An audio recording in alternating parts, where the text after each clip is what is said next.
ഒരു വ്യക്തിയെ സ്വീകരിക്കുന്നതും അപമാനിക്കുന്നതും തമ്മിൽ വളരെയധികം വ്യത്യാസമാണ്. അപമാനിതനായ ഒരു മനുഷ്യന്റെ ജീവിതത്തിൽ എപ്പോഴും സങ്കടമായിരിക്കും. സ്വീകരിക്കപ്പെടാത്ത ഒരു മനുഷ്യന്റെ ജീവിതത്തിൽ എപ്പോഴും സങ്കടമായിരിക്കും. ഗസയിലേക്കുള്ള നിർജ്ജന പ്രദേശത്ത് കൂടി സഞ്ചരിക്കുന്ന ഒരു തേരിൻ്റെ അകത്ത് ഒരു ഷണ്ണൻ ഇരിപ്പിടം ഉറപ്പിച്ചിരിക്കുക. ഈ മനുഷ്യൻ എത്യോപ്യയിൽ നിന്ന് കടന്നു വരിക. ഇവൻ കന്തക്ക എന്ന് പറഞ്ഞ എത്യോപ്യ രാജ്ഞിയുടെ സേവകനാണ്, ഗ്രഹവിചാരകനാണ്. ഇവൻ ഷണ്ണനായതുകൊണ്ട് തന്നെ എത്യോപ്യ എന്ന രാജ്യത്ത് ഇവന് അംഗീകാരം ലഭിക്കുന്നില്ല. ഇവൻ പോകുന്നിടത്തൊക്കെ ഇവനെ തള്ളിക്കളയുക. ഇവനെ കുറിച്ച് പറയുന്നത് ഈ ഷണ്ണനാണ്. വിവിധ സംസ്കാരങ്ങളും വിവിധ മതങ്ങളും വിവിധ രീതികളുമുള്ള എത്യോപ്യ എന്ന മഹൽ രാജ്യം, ഈ രാജ്യത്ത് ഇവനെ സ്വീകരിക്കുന്ന ഒരു ആചാരമില്ലായിരുന്നു. എല്ലാ ആചാരങ്ങളും എല്ലാ മതങ്ങളും എല്ലാ സംസ്കാരങ്ങളും ഇവനെ തള്ളിക്കളയുന്നവനായിരുന്നു. ഒറ്റ കാരണമാണ്, ഞാൻ ഷണ്ണനായതുകൊണ്ട് എൻ്റെ ജീവിതത്തിൽ ഇങ്ങനെ ഒരു അബദ്ധം പറ്റുകയാണ്. എന്നെ എല്ലാവരും നിഷ്കരണം തള്ളിക്കളയുക. വളരെയധികം പ്രയാസം, നീറുന്ന പ്രയാസമാണ്. ഇവൻ തൻ്റെ കിടക്കമുറിയിൽ ഇവൻ ആലോചിക്കുന്നൊരു കാര്യമുണ്ട്. എന്നെ അംഗീകരിക്കുന്ന ആരുണ്ട് ഈ ലോകത്ത്? എന്നെ അംഗീകരിക്കുന്ന ആരെങ്കിലും ഉണ്ടോ ഈ ലോകത്തെന്ന് ഇവൻ അന്വേഷിക്കുക. പലപ്പോഴും ഉത്തരം എന്ന് പറയുന്നത് ആരും ഇവൻ അംഗീകരിക്കുന്നില്ല എന്നുള്ളതാണ്. അങ്ങനെയാണ് ഒരു കേട്ടുകേൾവി ഇവന്റെ കർണപടങ്ങളിൽ മുഴങ്ങുന്നത്. ഇതായിരുന്നു, ഇസ്രായേലിൽ യഹൂദന്മാരുടെ ദൈവമുണ്ട്, യഹോവയായ ദൈവത്തിന്റെ അടുക്കൽ പോയാൽ എന്നെ അംഗീകരിക്കുന്നൊരു സിസ്റ്റമുണ്ട് അവിടെ. ഇവൻ വളരെ സന്തോഷകരമായി എത്യോപ്യ എന്ന രാജ്യത്തില്ലെങ്കിലും ലോകത്തിലെ മറ്റൊരു രാജ്യത്തിനെ അംഗീകരിക്കുന്ന ഒരു ദൈവമുണ്ടെന്ന് അവൻ തിരിച്ചറിഞ്ഞു. ഇവൻ ഇസ്രായേലിലേക്ക് തന്റെ തേരിനെ തൊടുത്തുവിടുകയാ. വളരെയധികം വേഗതയോടുകൂടി ഇസ്രായേലിലെത്തി, യെരുശലേം ദേവാലയത്തിന്റെ അങ്കണത്തിലെത്തി. എന്നാൽ ജാതികളുടെ പ്രാകാരം എന്നൊരു പ്രാകാരത്തിലെത്തിയപ്പോൾ ഇവനെ തടയുന്ന കുറെ പരീശന്മാരും പുരോഹിതന്മാരും തടഞ്ഞു. ഷണ്ണ, നിനക്ക് ഇതിനകത്ത് പ്രവേശനമില്ല. ഞങ്ങളുടെ ന്യായപ്രമാണത്തിൽ ഇങ്ങനൊരു ചൊല്ലുണ്ട്, മുടന്തന്മാർ, അംഗവൈകല്യമുള്ളവർ, ചൊറിയുള്ളവർ, ചുണങ്ങുള്ളവർ, അങ്ങനെ നിരവധി ഈ ലോകത്തിൽ അയ്യേ എന്ന് പറയുന്ന വ്യാധിയുള്ളവരൊക്കെ ഇതിൻ്റെ അകത്ത് ഒരിക്കലും പ്രവേശനമില്ല. ഇതിൻ്റെ അകത്ത് മനുഷ്യർ പൊക്കിക്കൊണ്ട് നടക്കുന്ന വ്യക്തികളെ മാത്രമേ ഇതിനകത്ത് പ്രവേശനമുള്ളൂ. നീ സമൂഹത്തിൽ തള്ളപ്പെട്ടവനാണ്, നീ ഷണ്ണനാണ്, നിനക്കൊരിക്കലും ഇതിനകത്ത് പ്രവേശനമില്ല എന്ന് പറഞ്ഞ് അവിടുത്തെ പുരോഹിതന്മാരും ശാസ്ത്രിമാരും പരീശന്മാരും ഒക്കെ ഇവനെ തള്ളിക്കളഞ്ഞു. ന്യായപ്രമാണത്തിന്റെ ചില ഏടുകൾ ഇവനക്ക് കാണിച്ചു കൊടുത്തു. അതെ, സംഖ്യാപുസ്തകത്തിന്റെ ചില ഏടുകളിൽ ഇങ്ങനെയുണ്ട്, ഇവരെ ഒന്നും ദൈവാലയത്തിൽ കയറ്റരുതെന്ന് പറയുന്ന ചില ന്യായപ്രമാണത്തിന്റെ ഏടുകളുണ്ട്. ഇത് ഇവന്റെ മുമ്പിൽ വിവരിച്ചു കൊടുത്തു. ഇപ്പോൾ എനിക്ക് അത് പറഞ്ഞു തരാൻ സമയമില്ലാത്തത് കൊണ്ട് സംഖ്യാപുസ്തകത്തിലുണ്ട് അതിൻ്റെ അകത്ത്.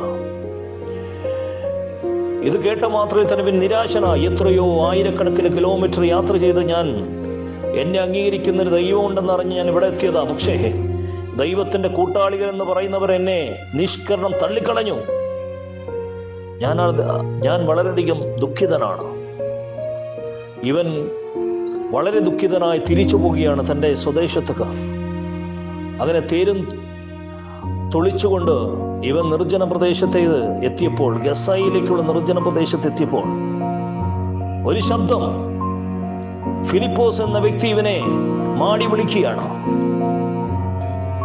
ഫിലിപ്പോസ് പറഞ്ഞു, നിർത്ത്, എനിക്ക് നിന്നോട് സംസാരിക്കാനുണ്ട്. നീ എന്താണ് വായിക്കുന്നത്? അവൻ യെശയ്യാവിന്റെ പുസ്തകം വായിക്കുക, യേശുക്രിസ്തുവിനെ കുറിച്ച് വായിക്കുക.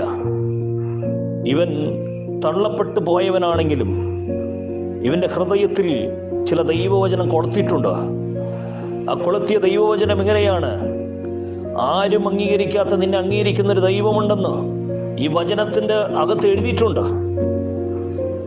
വചനത്തെ പിന്തുടർന്ന ചില വിദ്വാൻമാർ എന്നെ തള്ളിക്കളഞ്ഞാലും ഈ വചനത്തിൻ്റെതായ മൂല്യം വർദ്ധിപ്പിക്കുന്ന ദൈവം എന്നെ ഒരിക്കലും തള്ളിക്കളയത്തില്ല എന്നൊരു പ്രതീക്ഷ ഈ മനുഷ്യന്റെ മനസ്സിലുണ്ട്.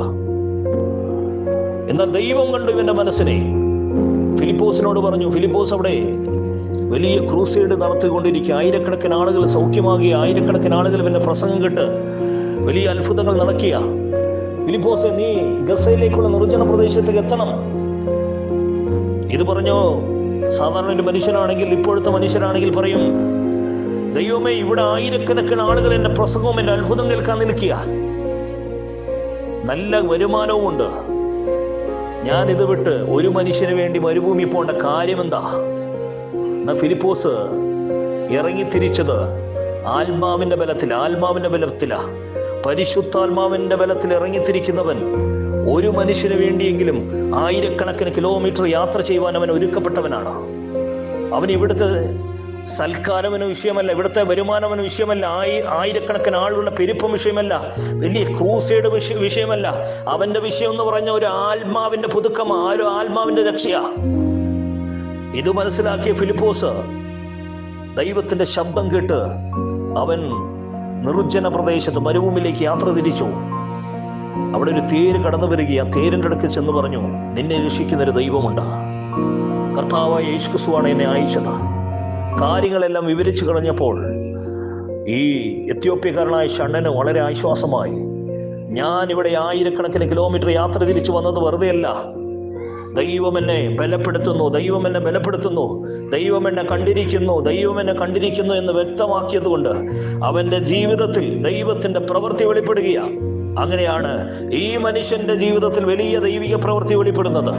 അതുകൊണ്ട് ഈ ദിവസങ്ങളിൽ നിങ്ങൾ ചിലപ്പോൾ ഉപേക്ഷിക്കപ്പെട്ടവരായിരിക്കാം, നിങ്ങൾ ചിലപ്പോൾ നിർജ്ജന പ്രദേശത്തുള്ളവരായിരിക്കാം, നിങ്ങൾ ഈ ലോകത്തിൽ ആരും വേണ്ടാത്ത വെറുക്കപ്പെട്ടവരായിരിക്കാം, ഒന്നുമില്ലാത്തവരായിരിക്കാം. എന്നാൽ ദൈവം നിങ്ങളെ കാണുന്നുണ്ട്. കാരണം ദൈവം അങ്ങനെയുള്ളവർക്ക് വേണ്ടി ഇറങ്ങിത്തിരിക്കുന്നവനാ. ചൂഷണവിധേയർക്ക്, ആലംബഹീനർക്ക്, രോഗികൾക്ക്, കടഭാരങ്ങളുള്ളവർക്ക്, സമാധാനമില്ലാത്തവർക്ക്, ഈ ലോകത്തിൽ അംഗീകരിക്കാത്ത ആളുകൾക്ക് വേണ്ടി ഇറങ്ങിത്തിരിച്ചവനാ എൻ്റെ യേശുക്രിസ്തു. ആ ദൈവത്തെ പിന്തുടരുവാൻ ഈ ദിവസങ്ങൾ നിന്റെ മനസ്സ് വെച്ചാൽ മതി. ദൈവം നിന്റെ അടുക്കൽ വരും, ദൈവം നിന്റെ അടുക്കൽ ദൂതനെ അയക്കും. ഇത് സത്യമാണ്. ദൈവമേ ഇവരെയും അനുഗ്രഹിക്കുമാറാകട്ടെ. Evangelist Premji George, Nilambur.